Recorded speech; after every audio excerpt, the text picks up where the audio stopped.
கிச்சனில் இன்றைக்கி special creamy chilli mushroom. இந்த வீடியோ பார்த்துட்டு மறக்காமல் உங்கள் கமெண்ட்ஸை சொல்லுங்கள். சப்ஸ்கிரைப் பண்ணிவிட்டு மறக்காமல் பெல் ஐக்கானையும் ப்ரெஸ் பண்ணுங்கள். இந்த ரெசிபி செய்கிறதுக்கு ஒரு 6 to 8 இந்த காஷ்மீரி சில்லி எடுத்துகிட்டு இந்த மாதிரி சில்லி ஃப்ளேக்ஸை பண்ணி அரைச்சி எடுத்து வச்சுக்கோங்க. ஒரு பேனில் 1 டேபிள் ஸ்பூன் பட்டர் போட்டு மெல்ட் ஆனதும் இந்த க்ரஷ் பண்ணி வச்சுருக்க சில்லியை போட்டுட்டு நல்லா வதக்கி விட்டுருங்க. இது கூடயே ஒரு 200 கிராம் மஷ்ரூம் போட்டு நல்லா பரட்டி விட்டுருங்க.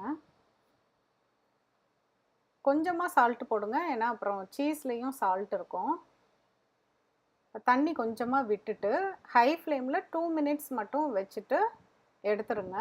இந்த அளவுக்கு தண்ணி ட்ரை ஆயிரும். மஷ்ரூம் சீக்கிரம் வெந்துடும், அதனால ஒரு கொஞ்ச நேரம் வச்சா போதும். இப்போ நான் 1 டேபிள் ஸ்பூன் நல்லா நசுக்கி வச்சுருக்க பூண்டு அதையும் போட்டு ஒரு 30 செகண்ட்ஸ் மட்டும் வதக்கி விட்டுட்டு ஒரு 100 ml மில்க் ஆட் பண்ணிடுங்க. இது உடனே கொதிக்க ஆரம்பிச்சிரும். இது கூட செடார் சீஸ் அதையும் போட்டு இந்த சீஸ் நல்லா உருகி அதோட மிக்ஸ் ஆகிற அளவுக்கு அடுப்பில் வச்சுருங்க. லோ ஃப்ளேமில் வச்சு குக் பண்ணுங்கள். இந்த பதத்துக்கு வந்தோன்னே நிறுத்திடுங்க. சூப்பரான க்ரீமி சில்லி மஷ்ரூம் ரெடி ஆயிடுச்சு. மீண்டும் ஒரு புதிய ரெசிபியோடு உங்களை சீக்கிரம் மீட் பண்ணுறேன். தேங்க்யூ.